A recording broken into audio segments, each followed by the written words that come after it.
Hi, everybody. My name is Jacob Racusin, and this is a recording of a presentation that I initially gave last March to a smaller group of you. I know you are about to embark on the next phase of your journey, and so we thought it'd be good for me to re-record this presentation for everyone's benefit to get caught up on some of the information that's presented back in the spring that became the basis of some of the sustainability goals that have emerged from that workshop while I was out in Seattle.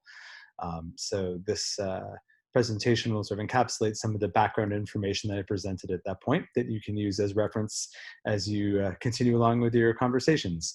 March is a very long time ago. That was right at the very beginning of the pandemic. It was an incredibly busy time at that moment, and I know a lot has happened in the interim. But glad to be able to provide this to you all for reference as you continue forward on your journey. All right, well, let's get right into the meat of it here. So again, this was part of a larger workshop, day-long workshop here. So we'll skip past that agenda and get right into the presentation side of things. So what we're going to talk about is ways of defining and incorporating sustainability concepts and goals and strategies into the design process for your eco-village. And so we're going to walk all the way through the design process and then look at a series of different categories of sustainability and try to define those a bit and throw out a bunch of different ideas and options that may be worthy of consideration for you. So we're going to start with design. The most important thing here is really to honor the critical importance of incorporating any goals and priorities and values around sustainability into the design process, into the very beginning of the design process. And it's not only the content of the design of we want this feature or that feature, but really recognizing that for any of those goals to succeed, it requires a really good team working together in an integrated fashion in a transparent and clear and well-organized process. Because these goals and these strategies really migrate all throughout the entire content of the building itself, from finishes to enclosure details to mechanical systems. And so accordingly, they really need to be baked into the entire design process to make sure that they're harmonized into and integrated fully into the design, and done so in a way that's really efficient. So again, it starts with a really good team. That's one thing you have as a really strong advantage is an incredible team working on this project together. And so we're already off to a really good start there. And then just important to note that the more that there is collective buy-in around the value and importance of sustainability goals, the more likely they are to be achieved, and the more likely it'll be to avoid conflict around whether or not it's important to consider this thing or that thing. So having a mechanism for communicating those goals and priorities to everyone and making sure that they are transparent to all the stakeholders in the process is really important. It's also really important to understand different ways that one might go about a design process. I tend to really favor and see really strong results with what's called an integrated design process, or one in which there are more conversations with more people earlier on in the process. To really make sure that everyone's on the same page, and that as many opportunities, again, can we use the word integrate a lot, but as many opportunities to coordinate and overlap different disciplines, say engineers with some of the aesthetic designers, with owners that are maintaining and operating the building, to everyone kind of bring their heads together and find common solutions. And to do that as early on as in the process as possible. Looking at this graph in the lower left, you'll see number one, the sort of descending slope that's kind of indicating that the further into the project you go, the harder it is to make changes that aren't really affecting cost. And number two is the opposite. The further into the process you go, the later you try to make changes, the more expensive they will be and more difficult they'll be to make those changes. And so looking at this preferred design process, number four there, kind of shows that there's a bunch of effort really put in the front end here. And that's maybe for those of you that may have experience being in a design process and under more of a standard, kind of conventional approach. What's maybe a little bit different is that we try to get a lot more coordination, a lot more effort done up front to really make sure that while it's still really easy to throw ideas out and move lines around on paper and really try to, again, harmonize and synthesize these goals into a cohesive and integrated strategy, to do that early in the process. And then the rest of the process moves a lot more efficiently and fluidly. So yeah, it's a general orientation on what to expect, both in terms of all the different people that will be involved and may need to be coordinated, and expectations around how that process might look. Defining those environmental goals or sustainability goals, really critical to have really good, clear definitions around that. There's a standard of a standard document or standard sort of product in the design process, the owner's project requirements, and that is a formal document that is developed by the owners sort of in collaboration and with support with the architectural team to help really clearly articulate all the different goals and priorities and sort of conditions for the building and for the project. And so ensuring that there's a section in there that really clearly outlines your sustainability goals will be critical to make sure that's communicated clearly, both internally to you as a team of owners, as well as externally to the rest of the design team, and to other stakeholders like, lending agencies or governmental agencies or other nonprofit supporters that maybe get involved. So having that be clearly declared in a referenceable document, one of the most important places to start. So examples of that would be like, we want excellent daylighting, or we really want to reduce the climate impact for our building. Those would be examples of goals that you may choose to set.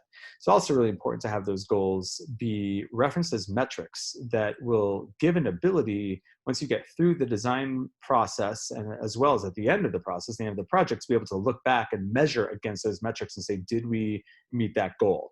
Excellent daylighting is pretty subjective and pretty hard to quantify, but saying that we really want to make sure what that means to us is that, the places that we're generally going to be occupying, if it's sunny out, we don't want to have to turn electric light on. Like, okay, that's a clear metric and something that you can refer back to and mark progress and mark success around. Similarly, using the example of we want to have a light on the climate building, a metric would be we want 0 carbon emissions from the operation of the building. That's a definable metric against which you can measure progress. The whole approach to achieving this, the integration of these goals, really does require a pretty holistic kind of whole think sort of systems approach. I have no doubt that orientation is already well in place within this group. So I will not belabor this point too much, but suffice to say, taking a sort of a larger view of all the different resources that are available and at play for the site, whether that's a solar resource or water or certain materials that are available, and then also looking at what all the different loads are for the building, and making sure that those are well organized such that you can assign those resources and assign those demands in as efficient and well integrated in the process as possible. And so just to give, this graphic gives a really good example of what that looks like for a building itself. And this is just looking at like sort of the function of the building, say in regards to efficiency, right? So the quality of the building enclosure is going to have a direct effect on the efficiency of the mechanical systems. And those will be affected by and will affect the use by occupants and how the experience of the occupants, and also how occupants are able to control and change some of those systems. And then the outcome of that will greatly affect things like comfort and the amount of energy that was consumed and whether there's a moisture risk to the building. So all those systems are in a very dynamic relationship. And the goal in setting sustainability goals is to recognize that it is a dynamic system at play that we are trying to help organize and support, as opposed to taking a sort of a piece by piece approach, like just looking at the heating system, or just looking at the insulation in the walls, or just looking at the humidity in the air as discrete and separate items. So we're really going to encourage as much as possible to take a holistic approach here and look at the interconnections and the relationships between these different features to be able to, again, integrate and synthesize these goals and these features together in pursuit of those goals of, say, a healthy indoor air environment or low operating energy. So we've got our goals and we've got our metrics. The next piece is to develop the strategies that will be used to reach those goals. So looking at daylighting again, the strategy may very well be we're going to have windows in certain orientations of the building, the south, the west, and the east. We're going to install light louvers to make sure that there's not too much glare and that the light can sort of wash over the ceiling and move into the rest of the room. So that's a strategy that we use to meet those goals. So the goals and metrics we were just describing earlier, that those are going to be what you as owners are going to declare as owners' project requirements. Those strategies, that's the responsibility of the design team to respond to your goals and metrics. And the architectural team will respond with those strategies, and that will be in their basis of design, as well as in the drawings themselves. And that's part of what they will deliver as part of the design set in various phases throughout the design process. Of course, you as owners will want to have some weigh in and some say in what strategies are being used. But again, that's the architectural response to your goals and your metrics. And just to illustrate how an idea around daylighting would matriculate all the way through the process. And then, so again, you'll have some say in there, and you'd analyze those strategies. So what's the cost impact, and compared to what other options, and how does that affect energy? How does that affect the environmental experience? Et cetera, et cetera. How does the electrical engineer feel about that controls approach, and how does the interior designer feel about the aesthetic? And so that, again, that integration and that sort of the analysis, again, taking kind of a whole systems and holistic approach in that analysis, and again, getting all those stakeholders in there as early as possible, will allow to be able to navigate through all those different impacts and all those different sort of points of influence of any given strategy, and make sure that it really works across the board, and that everyone says, yep, those light louvers and those south-facing windows check all the boxes for everybody's disciplines and fits the bill. And then, that's one of 10,000 different decisions that'll have to be made. And so making sure that OPR, that Owner's Project Requirement List, is not just a static thing that was written once and then filed into some, folder in somebody's hard drive somewhere, never to be seen again. Like, that will not be an effective approach. It should be very much a hands-on, tangible document that you can continue to refer back to, and make sure, hey, so we said we wanted these things. Is this answering that? When I look at this set of plans, or I look at that proposal, or look at that strategy, give you a touch point to refer back to your OPR and really make sure that your needs are being met. Or that if you realize along the process that maybe there's a change needed in your OPR as you get a little further on, that gives you an opportunity to change that and reflect that, so that there isn't confusion for between the architectural team and the owners as to what the goals and metrics are. So just to say, there should be an iterative process in which you're consistently checking back in with the work that's been done and making sure that things are still make sense. So that process will continue throughout the design process. It is an iterative process. It is not straight linear. You don't make a decision and then never look back and only go forward forever. There's very much a process of circling back, double checking, something changes that will have a ripple effect on other decisions, and making sure that those other decisions still stand, et cetera, et cetera. Once you've worked all the way through design to the point of construction, it is every bit as important to make sure that the construction team has the same buy-in and the same sort of allegiance to those goals and those strategies. And that comes from a lot of communication and making sure that there's a good process for having team meetings and making sure that those priorities are expressed and checked in upon regularly at key points throughout the process. The specific materials and their procurement is going to be a really big part of that. And we'll talk more about that as we get further into some of the tangible examples of this. Some of the construction practices, if there's a goal around having a really low carbon impact, for example, if you designed a construction schedule in which there is a whole whack of fossil fuels being burned super inefficiently to be able to force a construction schedule through a winter, that might be in conflict with some of those goals, and you'll want to sort of look at some of that process-oriented stuff as well.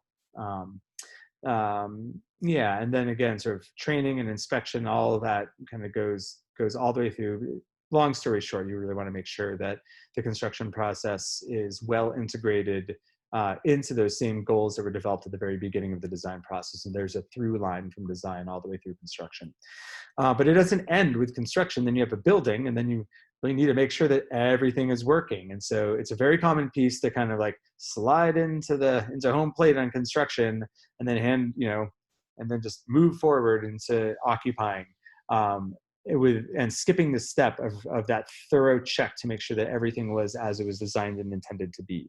And so that comes from testing the enclosure through blower door testing, which is a pressure test to look for air leakages through the enclosure, window testing, of course, the mechanicals, and not just the mechanical systems, but all the controls to make sure that everything is working as it should be.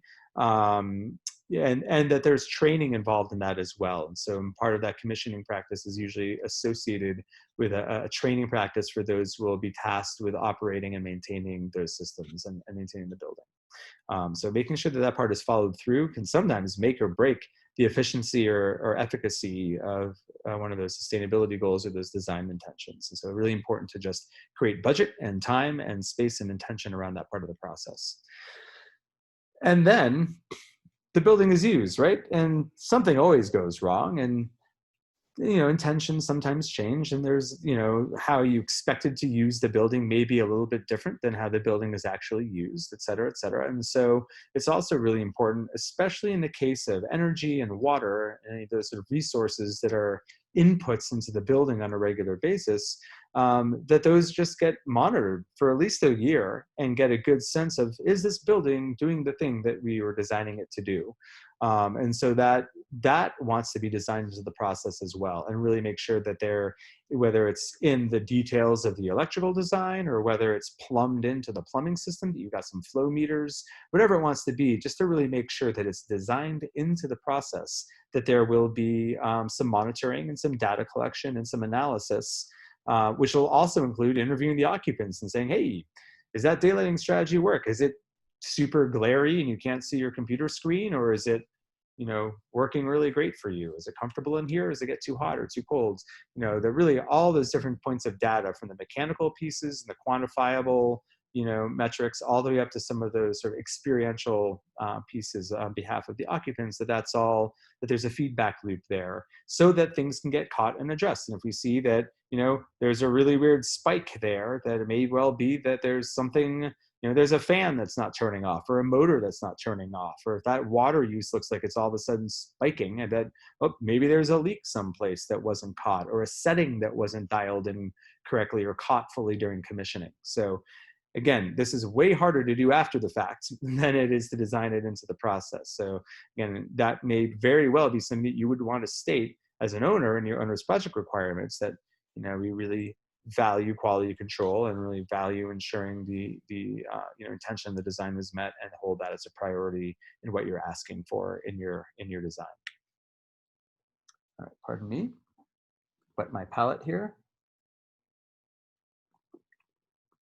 All right, so that just kind of gives an overview of the design and construction process, and kind of how the values of sustainability are defined and valued and carried through all the way through the process.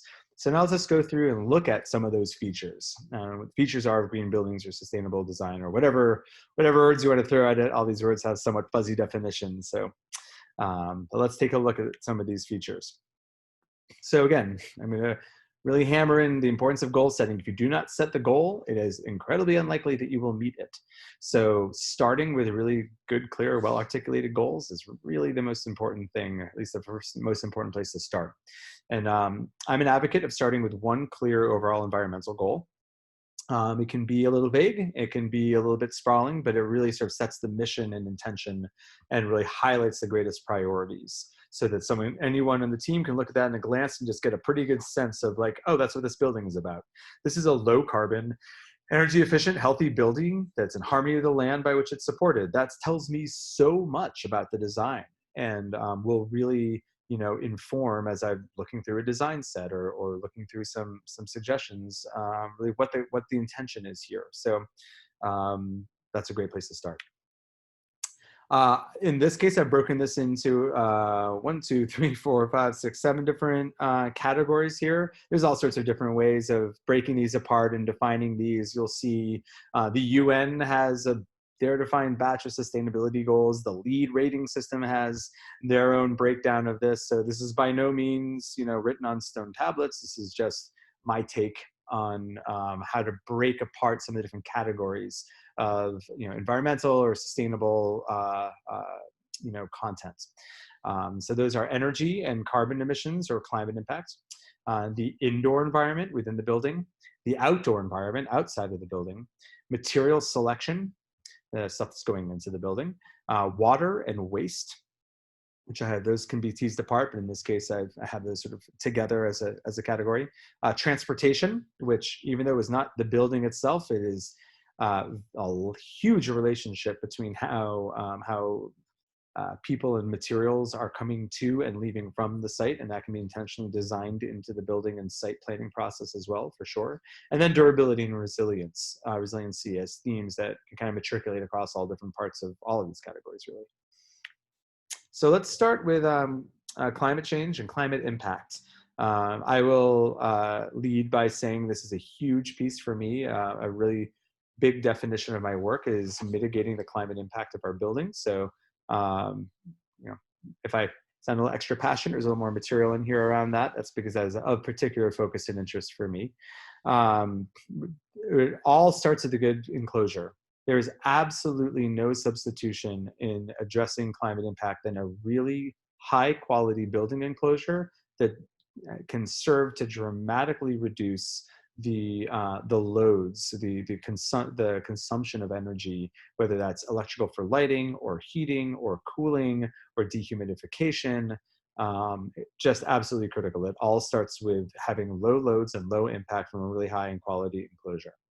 And we'll discuss this. The enclosure actually affects indoor air quality. It affects, aesthetics. Like there's a whole lot of value bundled in that. But just in this space of climate impact, what that really means when I talk about a high performance enclosure, we're talking about high levels of insulation that are continuously wrapping all the way around the enclosure with really good detailing and a really good quality air barrier that is stopping air from moving into and out of and through the enclosure of the building, the assemblies of the building, and that air barrier is in direct contact with the insulation.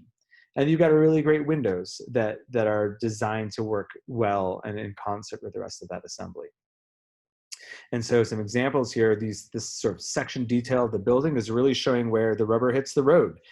How much insulation is there and where is it showing up and how does it make those funny connections from the roof to the wall and wrapping around that floor that's kind of bonking into the side of the wall and making that awkward connection from the wall into the floor box on top of the foundation framing. So all of those details are really what make or break the quality of the building enclosure and therefore your energy planning and your climate impact from all the energy it takes to cool and heat the building. So we're looking for really high levels of insulation and making sure those connection details are sound.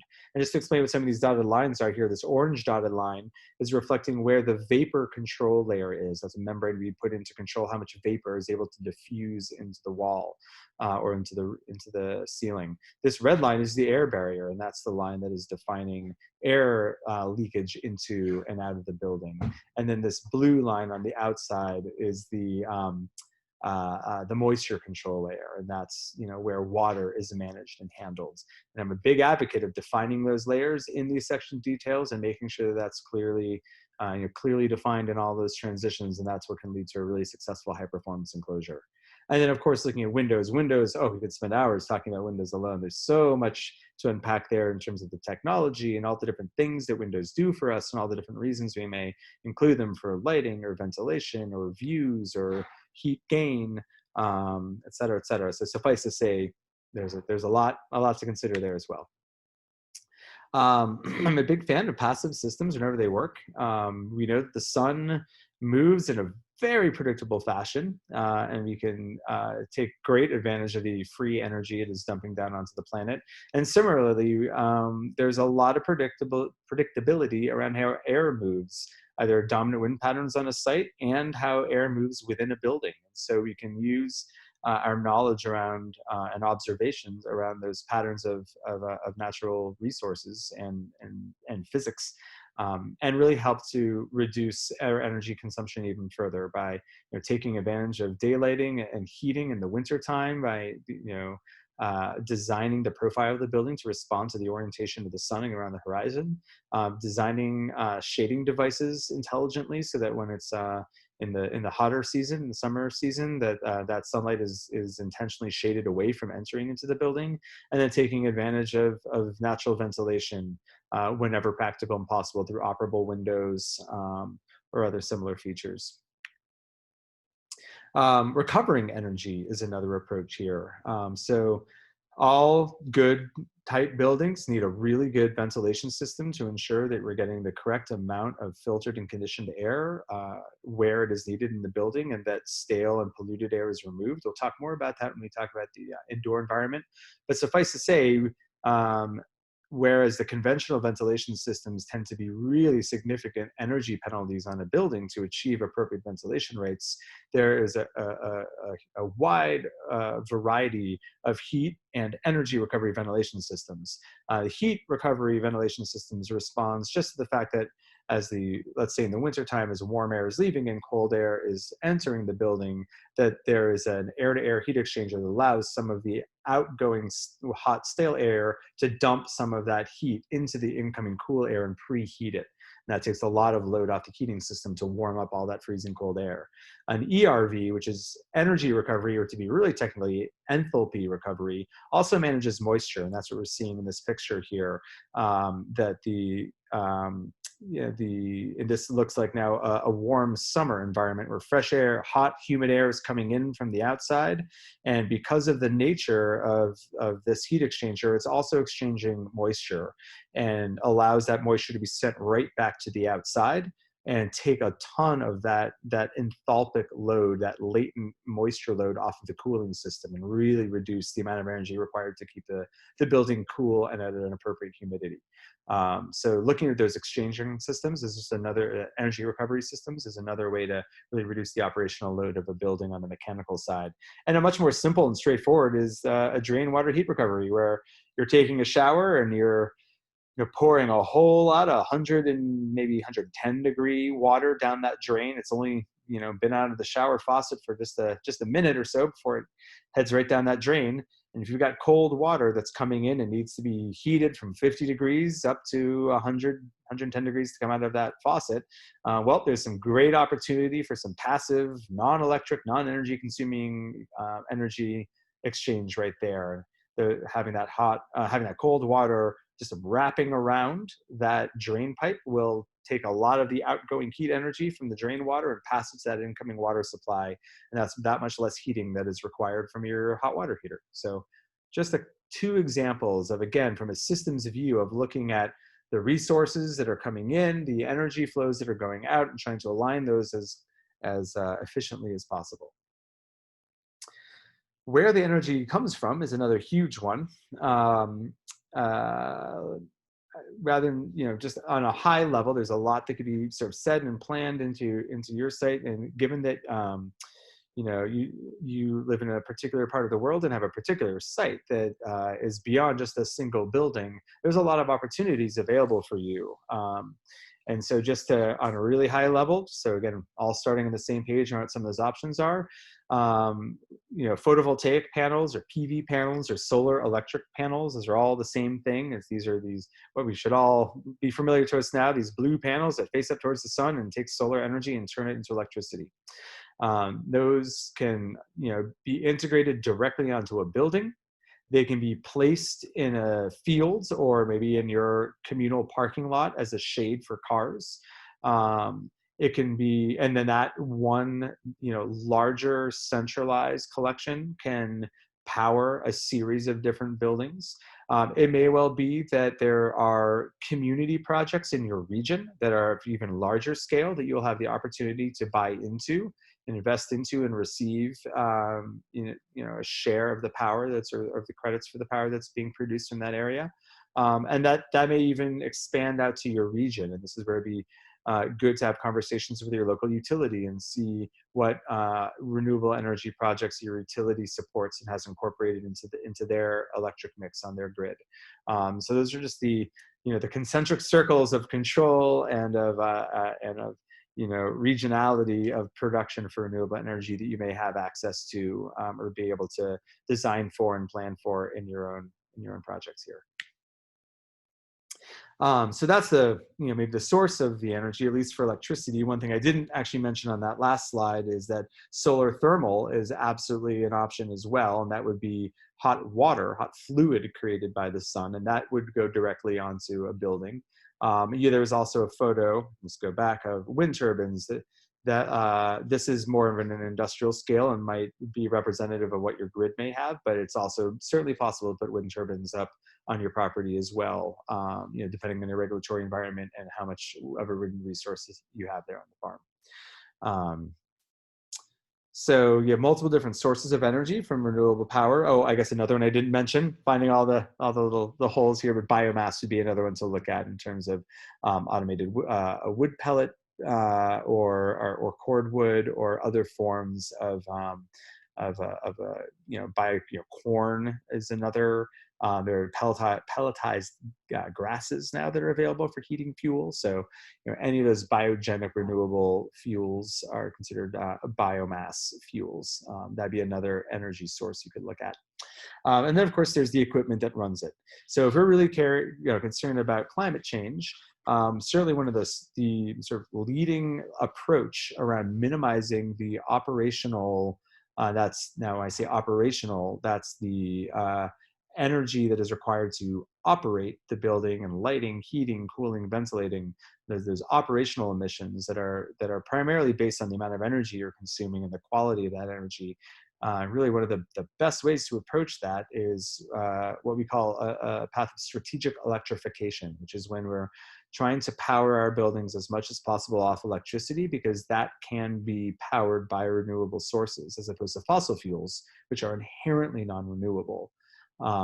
So there's a move to shift, for example, heating into electric sources, but just running old school like electric baseboard units, like those are actually really inefficient. So the strategic part speaks towards the use of heat pumps for heating and cooling. And a heat pump is essentially a refrigerator that can run in either direction.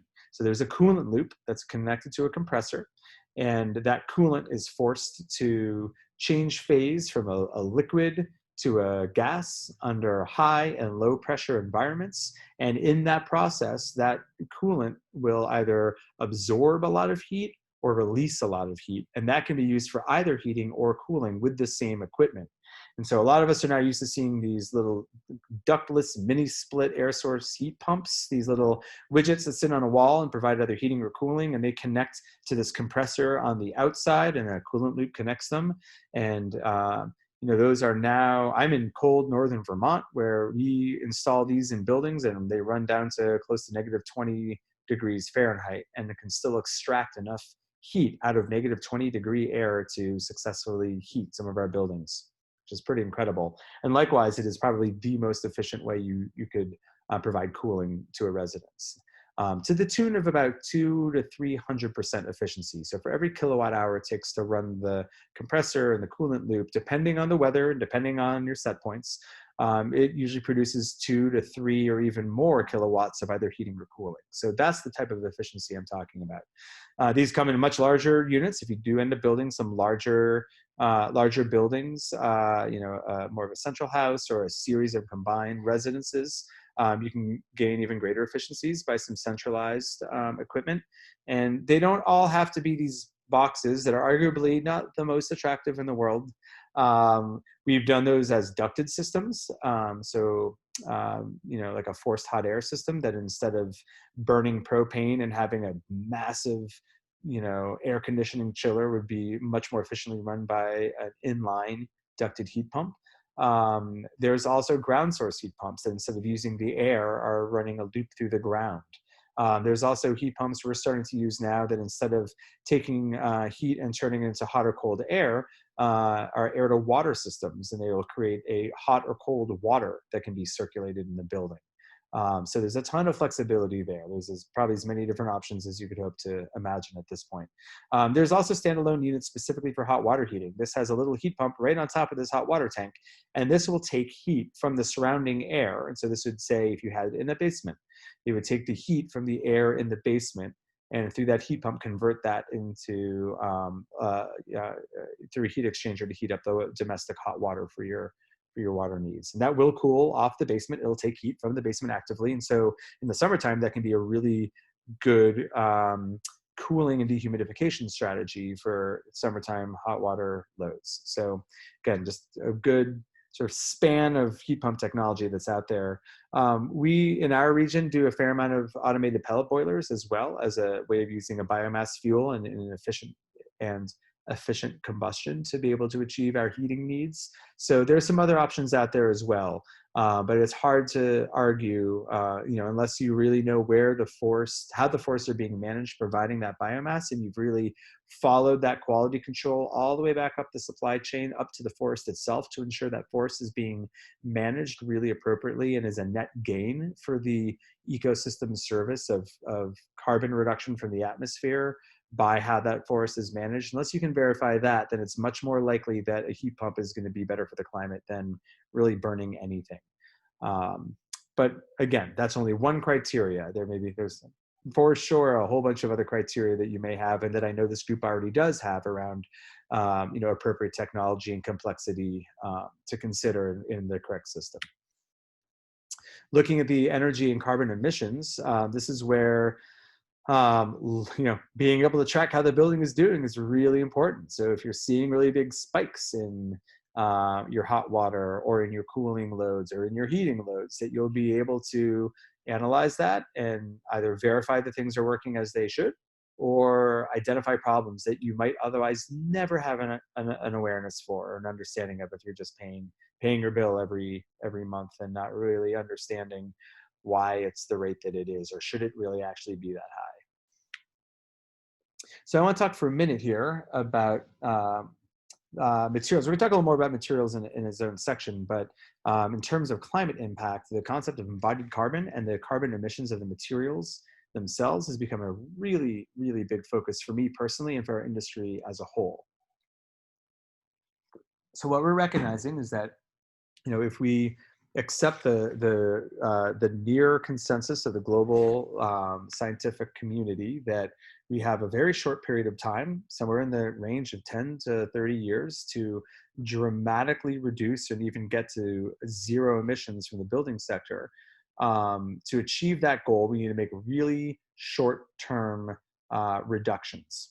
If we're only looking at how the operation of our buildings affects the climate, then that means the only impact we're going to have is in however much energy we can save on an annual basis from having an energy efficient building over the next 20 to 30 years. But if we look at where the emissions are coming from, that's actually in that 20 to 30 year window of time, the operational emissions are actually relatively small compared to how much carbon dioxide and equivalent greenhouse gases were released in everything that it took to bring all those materials into existence and build them into a building in the first place. And what we find is within the near term, and even over, depending on how efficient your building is, the more efficient the building is, the more of that carbon load and that climate impact is going to be in the materials themselves. And it can be enormous. In the case of steel, in the case of blowing agents for closed cell foams and XPS polystyrene foams, just the sheer quantity of concrete that we consume has an enormous impact, enormous climate impact and increase of the emissions. And so if we're holding climate impact as a goal, then it requires a careful analysis of the embodied carbon of all the different materials going into the building and making design decisions based on that impact. So, if we look at the annual emissions from the US, about 28% of annual emissions are coming from buildings, from the operation of those buildings, heating, cooling, ventilation, lighting, et cetera. And another 21% is coming from what it takes to bring those buildings into existence. And as in design of new construction, we have a real opportunity to directly address that fifth of the global emission, or of our country's annual emissions. So there's a lot to dig into there, just to give a sense of scale of how big of a deal that is.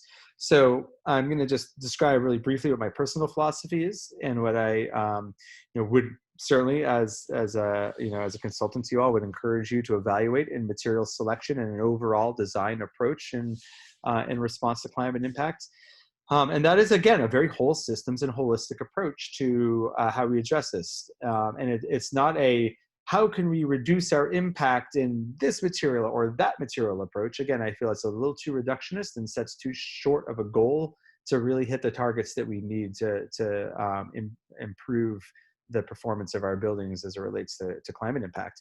I would argue for a much more comprehensive, holistic look at the governing strategies and philosophies for our building materials, and set a really high goal of designing for buildings that store more carbon than they emit, and that buildings that can be a net gain by virtue of the source of the materials. And the way that's possible, again, is by looking, in the big picture. We already have a mechanism on our planet for drawing carbon down out of the atmosphere and banking it into physical form.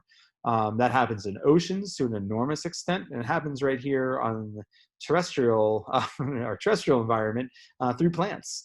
Plants are little, carbon storing engines, and they store that carbon in the body of the plant itself, and they store as much or even more into the soil in which those plants are grown. And by plants, I'm including trees. And so in this diagram, we're looking at a really, a multi-story, multi-species, well-managed, sustainable forest ecosystem from which there can absolutely be viable forest products pulled from that forest, for lumber, for finishing, for, siding, et cetera, et cetera. So it is not incompatible to have forest products coming out of a sustainably managed forest that is banking carbon into the soil and into the remaining forest stock. And then, of course, all the carbon that is in that wood that stays in that building is a viable, viable storage of that carbon that was previously in the atmosphere. I'm also a huge advocate. There's a lot of controversy around that. Let me just say right now, that's actually quite a complex piece. If you're not attending to the health of that forest, and this harkens back to that again, following that chain all the way back up the supply chain, and really making sure you understand, previously I was talking about the source of the wood pellet, and here I'm now talking about the source of that 2x4 or that hardwood flooring. The transparency, the product transparency of ensuring that that's really coming from a sustainable source is non-trivial. It can be really hard to ensure that. And it always depends on what else would happen to that forest. If it's otherwise that tree wouldn't be cut, maybe that's actually not a good thing. If you need that market, because otherwise that forest would then be cut down for development, well, then maybe that's actually a net gain. And so that just pokes at some of the complexity that exists around forests, but I do believe it can be done well. I think it's even easier to do with agriculture. I've been building with straw for 20 years, and we're seeing more and more and more and more agricultural waste being incorporated into high value building products, from a press board for any number of different furniture and cabinetry applications, to wall finishes, to insulation materials. There's so much being done in that space. And the nice thing about agricultural products is they're generally primarily being grown for food first. And so, that straw or bagasse or other agricultural waste, generally is a byproduct of another application for food production. And it's a very short cycle crop. So there is what else would happen to that grass? Well, it's not going to stay and grow into larger and larger grass like a tree is. It's going to get cut down and cycled very rapidly, decompose back into the soil or burn or what have you. So we have a real opportunity in a much more a verifiable fashion, take a bunch of carbon out of the atmosphere, put it into plants, eat some of them, and put the rest of them into the built environment. I'd be happy to talk much more with you about that, and we will look at some examples of that in just a second here. So that's what I mean when I talk about the potential for carbon storage. And how, of course, those plants are processed really makes a difference. So here we're looking at, a small factory powered by renewable energy, and that's a real thing. You can, there are there's a lot more information out there right now about how our products are being produced, and you can, in some cases, have the choice to choose products that are produced from renewably powered facilities versus fossil fuel powered facilities, and the emission differences in those. And there are what are called environmental product declarations, or EPDs, that are essentially fact sheets for materials that will tell you this is the global warming potential of this product. And in design, there are design tools that we use. Life cycle analysis is the name for that kind of analysis and the use of tools to look at environmental impact of a host of different materials. So we do have the tools to actually be able to predict that and analyze that and make decisions based off of that information. And in our company, in our practice, we have been building net carbon storing building enclosures for quite a number of years now, using these practices and these techniques. And so some of those materials, up in the upper left hand, I get really excited about this. This is looking at prefabricated straw insulated structural panels. This is a company called EcoCocone that is distributing in the US now. Our company started manufacturing these ourselves for our own projects. So when you think about straw bale, a lot of folks think of those like organically shaped, kind of curved, plastered projects that are very common, particularly out in the West and in the Southwest in California in particular. Absolutely, that's one version of it, but they can also look like insulated panels. They get covered with siding on the outside and drywall on the inside, and you would never know that there was straw inside the core. But meanwhile, there was tons and tons and tons of atmospheric carbon banked into those walls. In the lower left-hand corner is looking at structural wood, and we're now seeing wood in a host of different fashions being brought into structure to replace steel or concrete, which are two very high carbon emitting materials that are commonly used for larger structures. Smaller residential construction, we're used to using wood for our framing, but in larger buildings, you quickly migrates to steel and concrete, and wood can be used in those applications in many cases as well. And then of course, there's a host of different things. Waste textiles can be used for insulation, as can cellulose. We're using wood fiber boards, both domestically and from Europe as board insulation replacements for foam. Cork flooring is terrific. Cork is actually a great example of a material that not only does it not require the death of the tree, but there are more cork trees being cut down for development than there are for its forestry practice. So the consumption of cork actually helps to support the preservation of cork forests by giving a viable market and marketable value to those forest ecosystems in the face of development pressure. So there's a great example of going back to the source, understanding some of the impact you can be having in choosing that type of material in avoiding negative land use transitions. We can go on and on. Mycelium, that's a fun one. Mushroom boards. Our company produces a line of doors, Griffin doors, and we use mushroom foam panels in our doors. Bamboo shows up everywhere from structure to finishes. So there's a lot of bamboo out there at our consumption. Again, I was mentioning that MDF board, or that press board, that's now being produced with rice straw in Northern California, and on and on. A lot being done with hemp right now. That's another terrific opportunity, from precast hemp to cast in place to formed walls with hemp fiber, and usually lime as a binder. So we can talk much more about those technologies moving forward, but that's just a sampling of using biogenic materials to bank carbon in your building. As you can see, it's a passion for me, so let's keep moving on to some of a lot of other materials in there, or a lot of other features to look at. So daylighting, we talked about that as well as an example earlier on in the design process. So daylighting is using a controlled use of natural light to give a diffuse daylighting on work surfaces and in places that you're working without glare, and with the ability to control your light levels accordingly. It's not just having a wall of glass and just having a whole bunch of light just blasting down onto a surface. The lower left is a pretty poor example of daylighting. The upper right is much better, much gentler distribution of lights, and much more control. And those light louvers I was referring to before, an example in the lower right there, where light hits those louvers and is then directed upwards and to wash over a light-colored ceiling and give a much more even and diffuse distribution of light across the room. And daylighting always couples with controls to make sure that your electric lights aren't turning on at the same time, that there's some automation there and some control there that prioritizes daylighting without sacrificing the quality of light in the space. Here's a great example where there are quite literally no lights on in the room during the time that this photo was taken. Just to give a good example of what the experience of appropriate daylighting can look like. All right, moving on to indoor environments. So healthy indoor air, absolutely critical. I would argue that this is the most important feature, is safeguarding the health of the occupants in the building. Now, I'm taking a lot of those health and safety pieces, like life safety pieces around well-designed stairs and handrails and whatnot. Kind of like I'm taking all those for granted.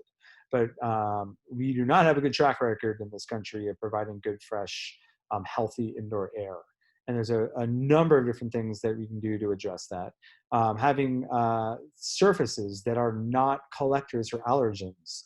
For example, carpets are hosts to mold and mite and collection agencies for all sorts of allergenic particulates. And so, having easily cleanable surfaces is one really actually pretty critical and important place to start. Having materials and finishes in the building that are not contributing to a really negative chemical load is really big. So, there are a host of different deleterious chemicals that exist in binders and finishes and clear coats and, fire suppression chemicals that are applied to all sorts of different materials, So there's a huge body of study out there, fortunately, that, I can point you towards resources, and your architectural team may very well already have a bunch of those resources available to really, ensure that you are not introducing pollutants and chemicals into the building by virtue of the products and materials that you're selecting. That good enclosure, I remember I mentioned, there's a number of different features that shows up. It shows up here as well, because a poor quality enclosure can very easily lead to moisture problems and create serious mold concerns. And I would say I do a lot of energy improvements to existing buildings. It's a big part of our work. And we make those improvements every bit as much for durability and moisture control to support low mold risk and good, healthy indoor air quality, as we do from an energy standpoint. I specify triple pane windows for that reason, to avoid condensation, as much or more so as I do for energy savings. I design airtight buildings to really dramatically decrease the risk of condensation inside the enclosures and creating, rot and mold from within, as much as I do from an energy efficiency standpoint. So all of that really does relate back to health and good indoor air. And of course, we talked about those ventilation systems earlier, those ERVs or HRVs.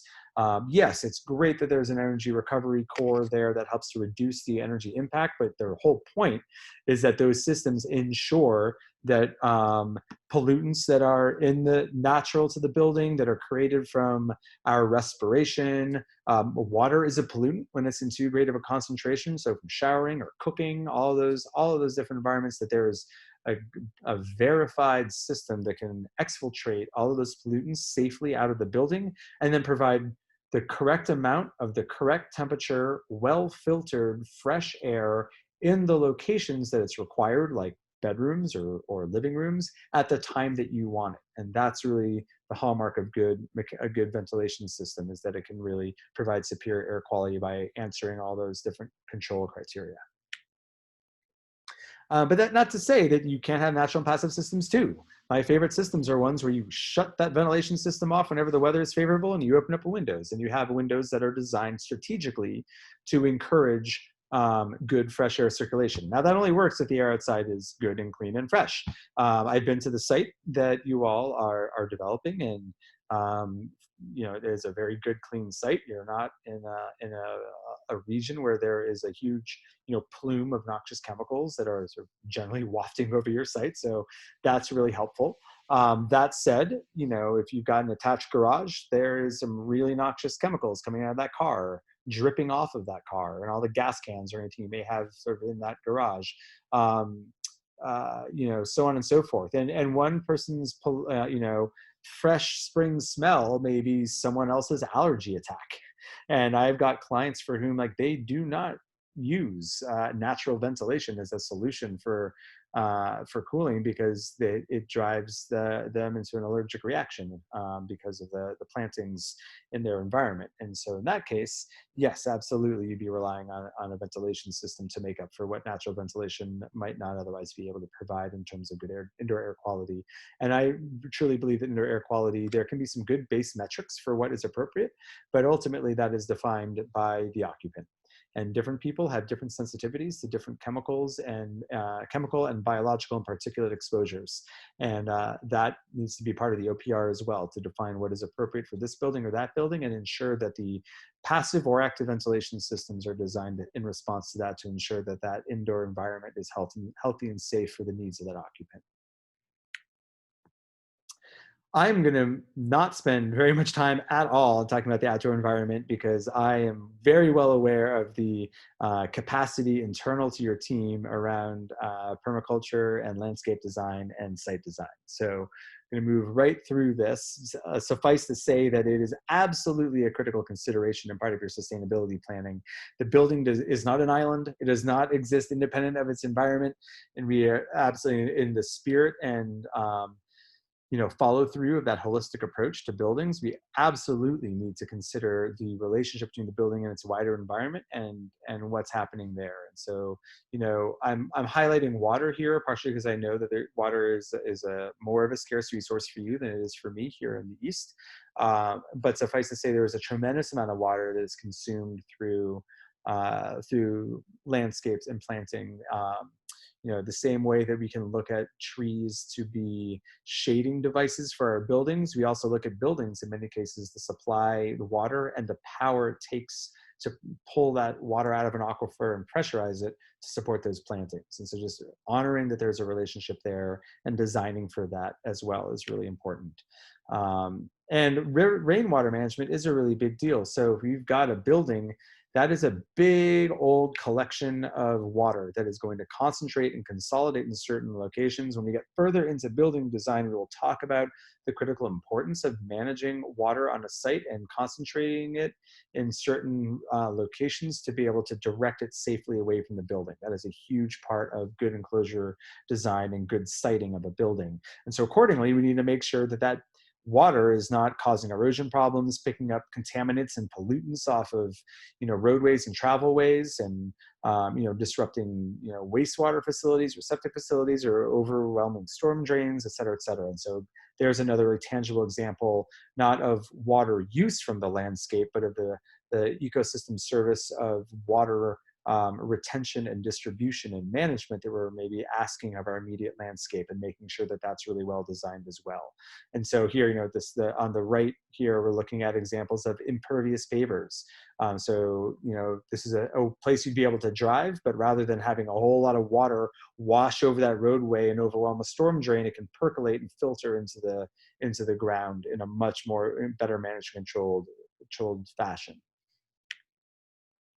And then, of course, there is, I don't need to talk to you about this again, but just to highlight, the management practices as that relates to, the chemical exposure and energy intensivity of nutrients and pest management for your plantings.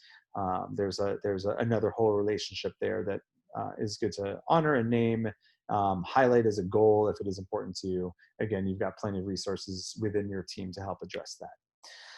Something that often gets overlooked, however, is light pollution, particularly when you are doing, in your case, a pretty substantial development in a previously undeveloped and a pretty rural environment where there is not currently a significant light pollution issue, to my knowledge. It'll be important that you don't create that. And we're learning, but the more we learn about the impact of light pollution on migratory birds and insects, as well as other ecosystem disruptions, and just general quality of life, the more important it is to kind of attend to that. And so, I'm going to encourage you, as you're getting into the details around your lighting design and your landscaping and flood lighting adjacent to your building, that you do that with good intention, and making sure that you're not wasting electricity by blasting beams of light in places they shouldn't, and harming those that otherwise really need the dark night to stay dark. All right, talking about materials. I alluded to this earlier.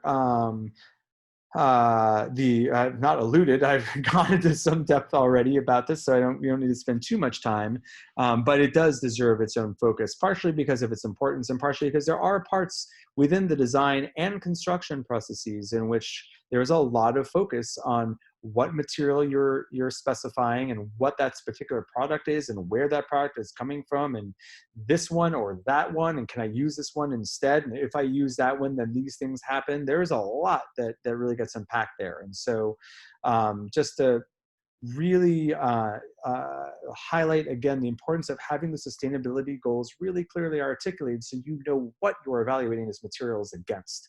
And so I'm going to encourage you to have the embodied carbon impact of those materials be one of the criteria, and what the climate impact of those materials are be one thing that you prioritize. So in the upper right here, we're looking at what's called an example of that EPD that I was referring to, the Environmental Product Declaration, that talks not just about global warming, but eutrophication and fossil fuel consumption and a host of ozone production. There's a host of different impacts that EPD will reveal to you, and that similarly a life cycle assessment in the design process will reveal around a given material. So that's one good strategy for figuring out ecological impacts of materials. Similarly, there's HPDs or health product declarations that are now looking more around the health impacts, a host of different chemicals and pollutants that may have either been produced upstream or maybe still embodied within the materiality of that product. That there's a lot of material information out there, and you can actually make good, safe product choices around with that data and that information. I have FSC up here as an example of one place where you may be able to outsource some of your sort of vetting and sort of decision making around sustainability, looking backwards to the supply chain of a given forest product. And so this is a certification agency that provides certification for supply chains and for products that is as stringent as we have available to us right now in ensuring that good forest management good forest management processes are being practiced in the development of that, in this case, stack of plywood. It's not the only one out there. I consider it similar to an organic label, rather than you going all the way in there and vetting, the quality of the farm. You're saying, all right, I'm trusting the certification agency did that vetting for me, and I see that stamp on that label, and I'm going to accept that. So that's how you might use FSC as a sort of a vetting for the supply chain management for your forest product, and to ensure that that's acceptable for you. Again, there's others out there. You may choose to prioritize that or not, but just to give an example of how you would use that certification process to validate, that particular material choice. And similarly, there's similar certifications like Green Guard for healthy products as well. We can talk about those in further detail in the future if you like. I alluded to this, but just drawing out, these are some of those different product categories, right? So global warming potential is one that I really care about, but in EPD or LCA, we'll look at ozone depletion, acidification, depletion of abiotic resources. That's like a water quality consideration, et cetera, et cetera. Oh yeah, sure. So looking at not just what happened before that material was created, but what will happen after that material is done with its useful life, being a carpet, for example, in this case.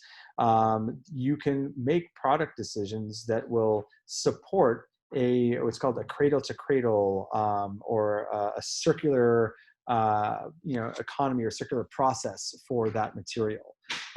So there are carpets that are made from highly recycled content materials and that are designed themselves to be recycled. And so a great example of where you might look at that is in the world of metals, where certain metals are easier to produce from recycled content and may be more likely to be recycled at the end of their life. And so holding that circular economy to manage waste is huge. It's critical, and I would certainly encourage waste management and waste impact to be as big of a consideration as any of your other sustainability goals. And this would be one place you'd be able to address that, is looking at, and I would encourage that term circular economy has a number of different meanings and different kind of applications. And I encourage for anyone for whom this is like lighting up a bulb for you, ringing a bell for importance for you to take a further look at that concept. There's a ton of work being done in this space, and a lot of options that are available to us now that can show up in the realm of material selection. So again, yeah, jumping ahead here, the recycled content of those materials is another place where that can show up. Not just can the material be recycled in of its life, or does it already incorporate high levels of recycled content?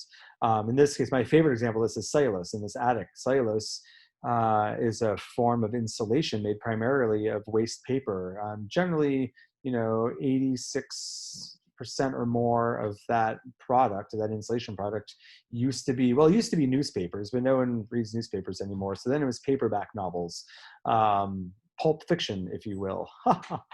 And now more and more of that is starting to show up. Newer manufacturers are switching over to cardboard because of the amount of shipping that is happening by industries very close to your backyard. So taking all of that material and upcycling it into a high value insulation product is a great example of what we mean around value added recycling or recycled content really being of a good impact for material selection.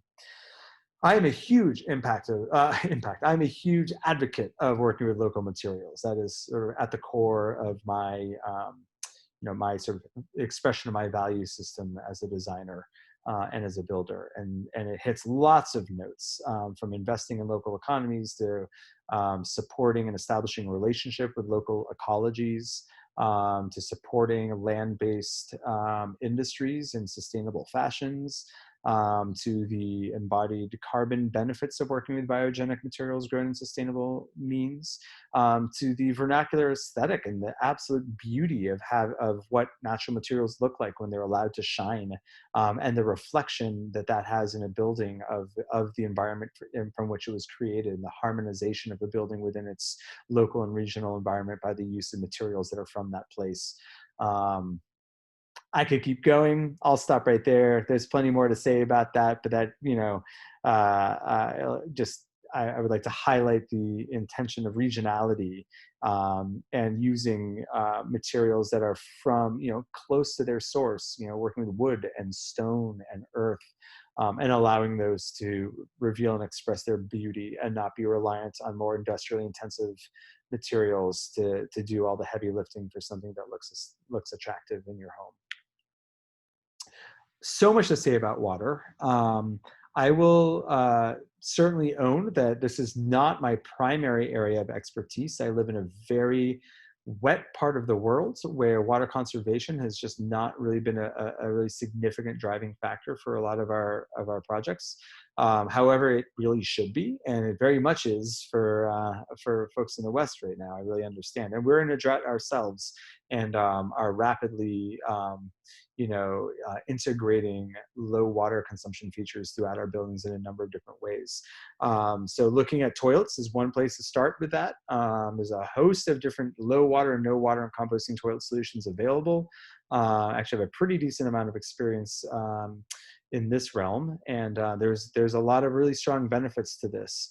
And some of them can present, just 1 or 2 degrees away from a very conventional flush toilet, from the end user's experience, without really having to be forced into an uncomfortable or culturally, unfamiliar experience of a composting toilet. And so there's a really big range of what that experience can be and what the capacities of the systems can look like.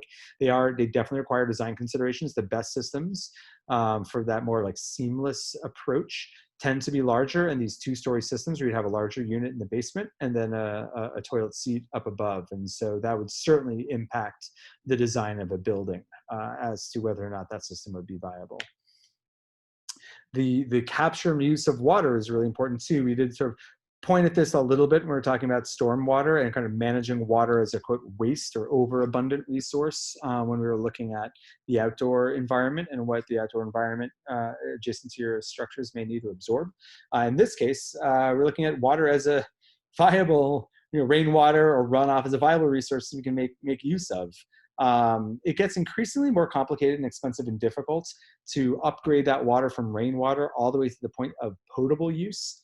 However, it is very simple to direct guttering to integrate very seamlessly and effectively into a landscape to provide watering services to high water demand plantings, as well as some just really basic rainwater capture from 55-gallon drums, or a really simple cistern that can either be gravity fed or with really low pumping energy used for irrigation, without having to put that water load on a much more high value resource, like a maybe more limited, aquifer, or they would require the incredible energy intensivity it takes to pump water from hundreds and hundreds of feet out of the ground. If you're pumping, sort of precious potable water from a, 700 feet of well casing to, water some plants just because you didn't bother to capture the rain in between rainy seasons. It's like, all right, there might be a place you could improve the organization and direction of water as a resource. Again, looking at that holistic perspective, where are our resources, where are our loads, and how can we organize those two together? The lower left, this is if you're interested in this sort of thing, or the sort of the upper bar of ecological design is in the world of the Living Building Challenge, and the International Living Futures Institute that administers that certification program.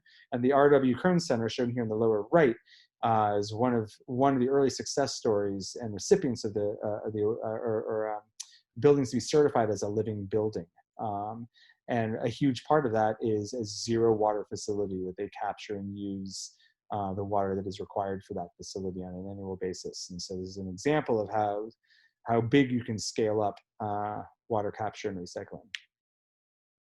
Waste, again, it is super not sexy, and it is super important and critical and impactful to manage waste. So we talked about that a little earlier on, looking at materials and designing for low waste materials and high recyclable content materials. So it really does start with material selection.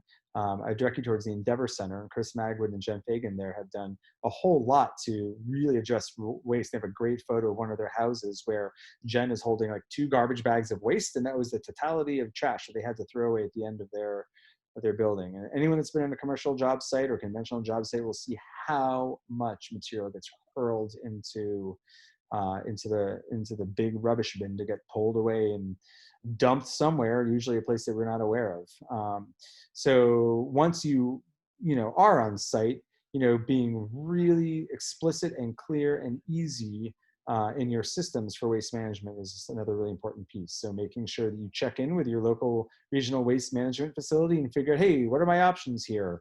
Will you take drywall? Will you take wood that's clean? Will you take wood with nails in it? Will you take mixed metals? Do I have to segregate my metals? Like what can I do? What are my options in terms of being able to divert as much of this construction waste out of the landfill as possible, and then set up those collection facilities on site and make sure that everyone is really well oriented around that, particularly in the field when laborers are cleaning up at the end of the day, that they're responding to supervisors that have it written into their contracts that they must be attending to and responsible for waste management on the site, and that they've got that buy-in and that they appreciate that and have some enthusiasm around following through with that part of your sustainability plan. So again, making that recycling easy, not just during the construction process, but building that into the design of your homes. I can't tell you how many buildings I've been in or how many homes I've been in that have room for like a trash bin, and then like the recycling is an afterthought, and it gets kind of crowded and stuffed in, and like it's down in the basement. It's like, it's just so much easier to just throw that thing in the trash. If you make it really easy and obvious and simple to recycle, you're much more likely to do it. So design that into the space in the first place. And then again, water resource management is a huge thing, especially because that can be like really easy to just like be wasting a ton of water and have no knowledge of it, especially if you're not on a limited water supply, have that negative feedback of running out of water, then that running toilet may just be pouring water, good, high value, expensive to pump, energy intensive water straight down the drain because you didn't catch that the flap was ajar. I think we've all had that experience. And so having some management, having a meter to track water usage and having some controls that make it simple to diagnose and repair that, and having that built into how your buildings are being owned, and O&M here is operations and maintenance. And whether it's a commercial facility or your home, there should be really clear strategies around how to track your water consumption and make sure that it's being well managed. Transportation.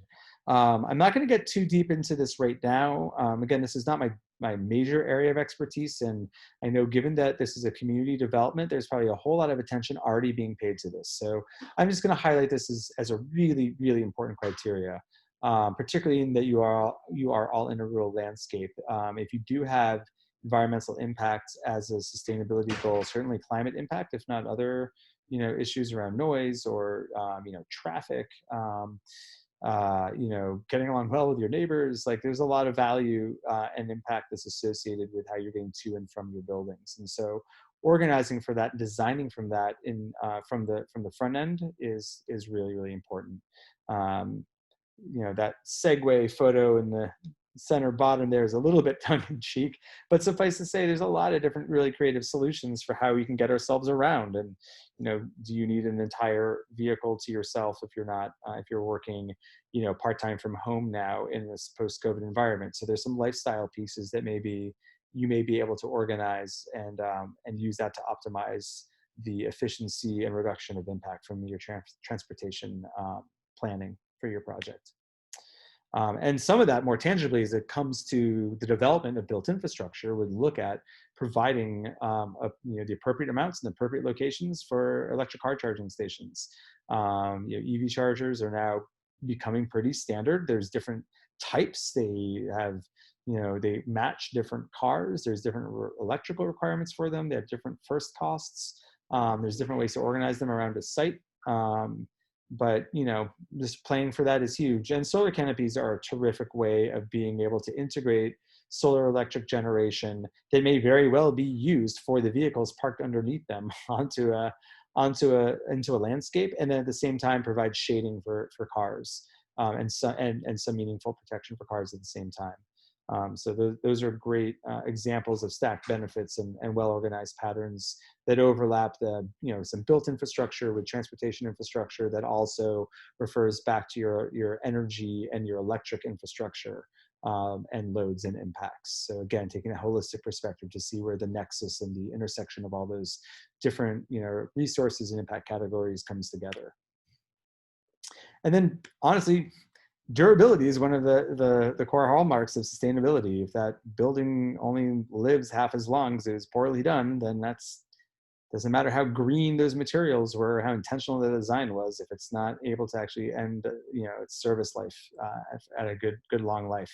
And so in my region, water is the big thing we have to look at, and there's a host of details that start with the shape and the profile of the building and go all the way through flashing and transitions. We're looking at the lower right here is a flashing detail over a window. So then I mentioned earlier the critical importance of looking at drainage and slope and how we formally organize and define water to move away from a building and away from a site. And that's what's being showed in this lower left. And that really wants to be designed intentionally and really have a good water management strategy and drainage strategy for every building and every site. In your neck of the woods, I'm saying prayers to all of you, knowing how intense the fire season has already been, and knowing that we're still in the middle of the season, and we only expect more of that to come in years to come. And so to that end, fire management has every bit the same profile of impact as water does in your region. We similarly want to follow very similar design and siting approaches. And the high quality enclosure that I was referring to very much is part and parcel of this. Again, it shows up here for durability as well. Condensation is a huge impact for degrading the durability of a building. And if you don't have well-designed air barrier and well-designed thermal enclosure, your building could very well be at great risk of condensation, either due to really hot, humid summer environments. I know your summers tend to be dry, so that'd be less of a concern, but even moderate winters can create significant condensation failures. And so all the same strategies we use for energy performance are actually the very same strategies we'd use to avoid condensation and improve the durability of our building enclosures. And when it comes to mechanical equipment, boy, a well-designed mechanical room can make or break the long-term efficacy of these systems. I can't tell you how many of those awesome ERVs, those great ventilation systems I've seen in buildings that are in such an obnoxious location that the owners have never changed the filters, and those units become effectively useless. And you've spent the money, and you've done the design, and you have the expectations around the critical feature of good fresh indoor air being provided in that building, and it all goes to poop because no one wants to bother to climb up that ladder or squeeze behind that water tank and move that thing out of the way to open that door and get to that filter 3 or 4 times a year. So let alone more potentially catastrophic pieces of the environment in which this equipment is operating to make sure it has a good long service life as well. And ultimately, part of that is the complexity or simplicity of the design of the system. So, one of my favorite sayings here is, the job isn't done when there's nothing left to add, it's done when there's nothing left to take away. And we have so many clients that say, I just want a really simple, small home. And we say, that's great, I totally value that. That's one of the hardest things to do. It is so easy for me to just add more rooms. It's so easy for me to throw more gear at a system to solve a problem. It is hard to winnow and refine and organize and optimize space and equipment and services to make for a truly simple approach. And whatever we design into these buildings needs to match the owner and the operator's ability to manage it. So if there's a control panel that is that one simple control panel that runs all of your equipment, but it takes a PhD to understand how to control it, and you're completely intimidated by managing those controls, that's not really a good, successful solution. And then another consideration is really the idiosyncrasy of your building and how hyper-tailored it may be to the first occupant. We design buildings to last 100 years or longer. None of our clients yet have figured out how to match that lifespan. And so we assume this building is going to change tenancy at least a number of times before it reaches the end of its service life. And so designing buildings that allow mechanicals to be changed, that allow you to move that bathroom. Slabs on grade can be really tricky. If you have a bathroom over here and you want to move it over there and you've got 4 inches of concrete with a whole bunch of radiant tubing in the way for you to move that rough in, that's a lot harder than if you have a basement and you can see all your pipes, and you can see all your wires, and you can move things around into the future. And that same goes with the orientation of walls. What I'm showing here in actually the lower left is a company, Benson Wood, that has an amazing system of their interior walls that allow their interior walls to be shuffled and moved around and make remodeling really easy. And building in ways that it can be dismantled, using structural screws in certain cases, or non-destructive dismantling strategies for especially high impact or core components of buildings. That can absolutely be designed into the project, and I would advocate for doing so. And then this may be number one in some cases, really, is that beauty is a core value of sustainability. You cannot have a sustainable building that is not beautiful, because it will not be cared for, it will not be maintained, and it will not live a long, healthy life.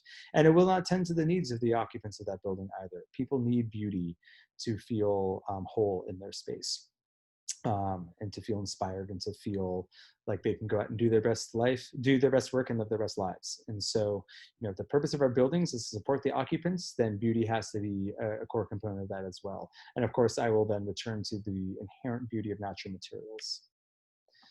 And then looking at resiliency, passive strategies show up not just to reduce energy, but in the case of extreme weather and power disruptions and material supply chain disruptions and fuel supply chain disruptions. So having buildings that that same value of efficiency and durability that high performance shell gives you also allows you to ride through periods of no power input and still have a safe, maybe not quite as comfortable, but certainly a safe place to stay. And designing passive ventilation strategies if there is an electrical outage and your ventilation system doesn't work, and so on and so forth. So I don't need to explain all those again, but suffice to say, understanding what disruptions you may choose to design for is really important. Are you looking more short-term storm interruptions or fire disruptions, or longer-term disruptions of, industries or what have you, but defining the stresses that you want to design for and ensure that those are incorporated into your mechanical and enclosure systems is going to be really important, and will be all the more important as you move forward into the rest of the century with all the uncertainty to be faced on so many levels. And so there's a host of strategies that come from more active approaches involving battery backup, and on-site renewable energy generation, defining for yourselves what you require is the first place to start. And then there's a host of different solutions that can follow from battery storage to backup generator capacity to, multiple energy sources for various pieces. In thermal systems, we see that a lot too, having a wood stove as a non-electric backup to, say, a heat pump system. That's a very common approach that we take. We'll rely on our heat pump first and foremost for its efficiency and, low pollution, et cetera, but then we have a wood stove available as that resiliency backup. So defining for yourselves, again, early in the design phase of what your priorities are will guide the architectural team to respond accordingly. And similar for water, how much water do you want to have stored? What are your approaches for water disruption and water scarcity in your region, and the electrical requirements as they relate to water access? So that's it. Your team has already organized a great set of environmental goals and sustainability goals for your team. So I would encourage you, if you've not yet seen those, to connect back with the organizers of your group and gain access to those. And I look forward to continuing to work with you in the future. All the very best, and enjoy the rest of your workshop.